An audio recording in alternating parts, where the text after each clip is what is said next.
Halo Sobat Bulu Bocor, kembali lagi saya akan membahas sedikit tentang Timnas Indonesia, yang dimana tinggal 3 hari lagi Timnas Indonesia akan berhadapan dengan Timnas Jepang. Sayangnya ada satu pemain yang tidak bisa bergabung di camp pelatihan Timnas Indonesia. Siapakah dia?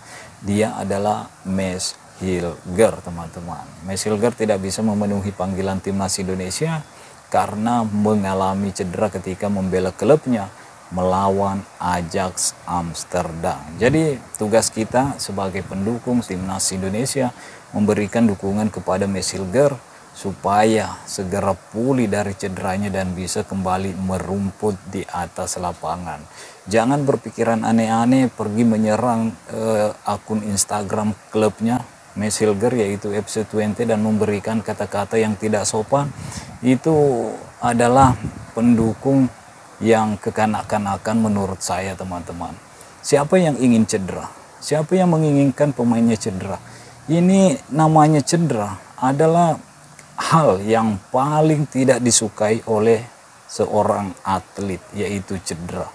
Karena semua atlet, saya yakin, ingin bermain, ingin menunjukkan yang terbaik. Tapi ya namanya sepak bola, pastinya ada benturan fisik, ya itu tidak lepas dari adanya cedera atau apalah yang bisa mengganggu performa pemain sehingga tidak bisa maksimal di atas lapangan. Dan seperti kasus Mes Hilger harus diistirahatkan, teman-teman. Jadi tugas kita sebagai pendukung Timnas Indonesia yaitu mendoakan Mes Hilger supaya cepat sembuh, cepat pulih dan bisa kembali merumput di atas lapangan dan bisa juga memperkuat Timnas Indonesia di pertandingan-pertandingan berikutnya. Karena kita punya banyak pertandingan yang penting.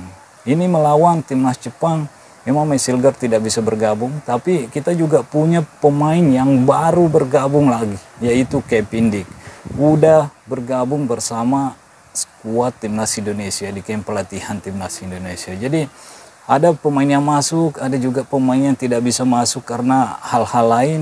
Ya itu wajar di dalam satu tim, teman-teman. Jadi yang kita harapkan semoga pemain-pemain saat ini yang tersedia untuk Timnas Indonesia dalam kondisi fit semuanya, tidak ada kendala juga sehingga Coach Sintayong tidak lagi memikirkan hal-hal yang lain selain memilih pemain-pemain terbaiknya untuk turun mengisi center back Timnas Indonesia. Karena kita punya beberapa pemain belakang yang bagus-bagus saat ini, teman-teman.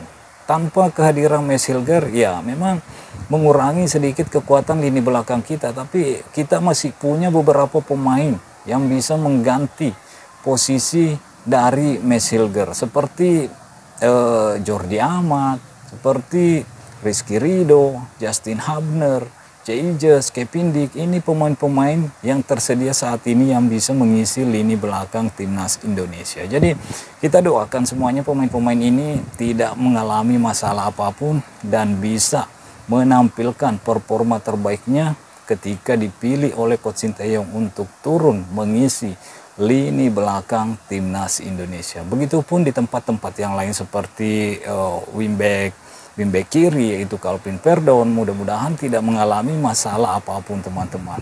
Di wingback kanan Sandy Walsh dan pemain-pemain yang lain seperti Jakob, Yance tidak mengalami masalah apapun jelang menghadapi Timnas Jepang. Begitupun di tempat-tempat yang lain.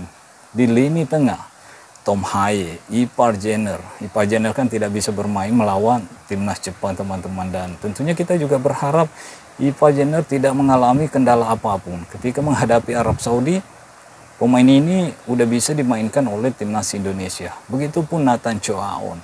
Siapa lagi pemain-pemain? Pokoknya kita doakan semuanya pemain-pemain kita tidak mengalami cedera di camp pelatihan ini supaya Sintayong tidak memikirkan hal-hal lain selain memilih pemain terbaik untuk turun di posisi masing-masing, teman-teman. Lini depan begitupun. Rafael Struijk, Ramadan Sananta, Eliano Renders, Marcelino Ferdinand, Egy Maulana Fikri, Yance Sayuri, Ratnat Oratmangun. Semoga dalam kondisi baik-baik semua jelang menghadapi Timnas Jepang. Nah, untuk melawan timnas Jepang. Seperti yang sudah saya katakan di video sebelumnya, saya ingin melihat anak-anak asuh Coach Sinteyong berani untuk bermain menyerang melawan timnas Jepang. Karena kalau kita membiarkan timnas Jepang menguasai jalannya pertandingan tanpa gangguan sama sekali dan menunggu pemain-pemain timnas Jepang melakukan kesalahan baru kita akan melakukan serangan balik, ya ini akan sulit untuk bisa mendapatkan poin dari timnas Jepang. Karena kita tahu sendiri Jepang punya pemain-pemain yang kreatif, yang cepat-cepat, yang skillful, yang bisa merusak pertahanan rapat dari lawan-lawannya teman-teman.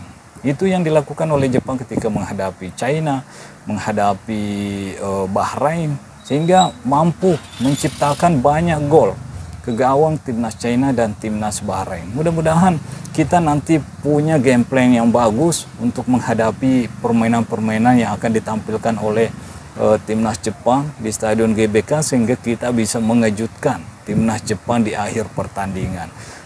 Minimal kita mendapatkan poin dari timnas Jepang. Itu adalah harga yang sangat bagus untuk timnas Indonesia jika mampu mendapatkan 1 poin dari timnas Jepang. Apalagi kalau kita mampu mengalahkan timnas Jepang, ini akan membuat sosial media mungkin akan menggila karena timnas Indonesia mampu mengalahkan timnas Jepang. Tapi ya tentunya Jepang sekali lagi adalah tim besar. Kita tidak boleh overconfident meskipun kita bermain di hadapan pendukung kita sendiri di Stadion GBK.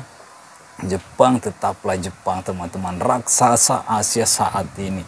Negara ini pernah mengalahkan Jerman, pernah mengalahkan Spanyol, dan banyak negara-negara kuat di Eropa yang pernah dikalahkan oleh timnas Jepang. Jadi sebagai tim peringkat 130 apa 29 teman-teman, ya kita harus menaruh rasa hormat kepada timnas Jepang. Tapi kita tidak boleh takut, kita harus percaya diri, jangan overconfidence. Yang jelasnya kita punya pemain-pemain yang bagus juga. Kita juga punya pemain-pemain yang bermain di Liga Belanda, Liga tertinggi Belanda, Liga tertinggi Italia, Serie A Italia. Kita juga punya pemain-pemain yang bermain di Australia. Kita punya pemain-pemain yang bermain di mana lagi? Di Belgia, teman-teman. Jadi kita punya pemain yang bagus juga, yang mungkin menjadi perbedaan antara timnas Indonesia dan timnas Jepang, ya masalah kekompakan. Karena para pemain-pemain timnas Jepang tentunya udah sangat lama bermain bersama. Berbeda dengan timnas Indonesia yang tiap pertandingan kedatangan pemain baru. Seperti klub baru yang mendatangkan pemain baru, transfer baru. Ini yang membedakan. Kita mungkin masih mencari-cari kekompakan di dalam tim. Begitupun dengan Coach Sinteyong kemarin masih mencari-cari skuad terbaiknya.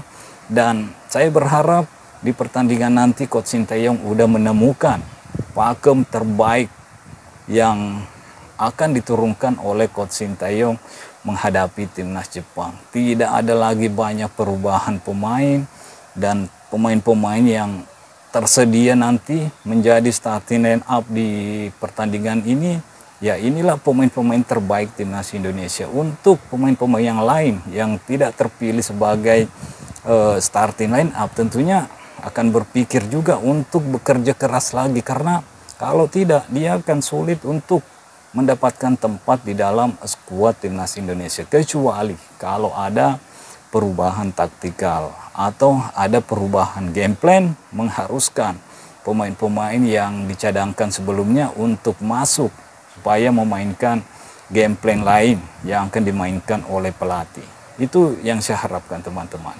Jadi kembali lagi kita doakan Mesilger jangan aneh-aneh lagi, jangan pergi menyerang Instagram klubnya, begitupun dengan akun Instagram Mesilger, karena menurut saya itu adalah hal yang kekanak-kanakan teman-teman. Kita sebagai pendukung timnas Indonesia, kita harus lebih dewasa lagi. Kita harus juga menunjukkan kepada dunia bahwa Indonesia adalah negara yang besar, yang sudah dewasa dalam hal mendukung Begitupun dengan sepak bolanya yang akan menuju ke hal yang paling tinggi, yaitu Piala Dunia. Kita harus berbenah semua, teman-teman. Oke, mungkin sampai di sini dulu. Stay healthy, no baper-baper. Bye-bye.